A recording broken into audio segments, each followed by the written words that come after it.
இன்றைய சோற்றின் எஞ்சிய நாளைய சோறு பழைய சோறு என்கிறோம். உலகின் மிகவும் சத்தான காலை உணவு பழைய சோறுதான்.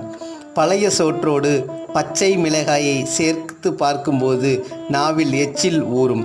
பழைய சோற்றுடன் சிறிதளவு உப்பு, மோர், சின்ன வெங்காயம் சேர்த்து கூழாக கரைத்து குடிக்கும்போது வயிறு குளிரும், மனம் நிறையும். நம் முன்னோர்கள் பழைய சோற்றின் கூளை பருகிய போது நோயற்ற வாழ்வும் குன்றாத செல்வமும் பெற்று நூற்றாண்டு காலம் வாழ்ந்தார் என்பது வரலாறு. கழனியை நிறைத்த சோறு, களைத்தவருக்கு பிடித்த சோறு, உழைத்தவர் எல்லாம் உண்ணும் சோறு, உடலை உறுதி பண்ணும் சோறு, முதல் நாள் மதியம் வடித்த சோறு, முழு ராத்திரியும் நனைஞ்ச சோறு, பச்சை தண்ணியில் மிதந்த சோறு, 5 விரலில் பிழிஞ்ச சோறு, ஊறுகாயோடு சேரும்போது 100 கை சோறு உண்ணலாம், கருவாடோடு கலக்கும்போது கடவாயில் நீர் ஒழுகலாம்.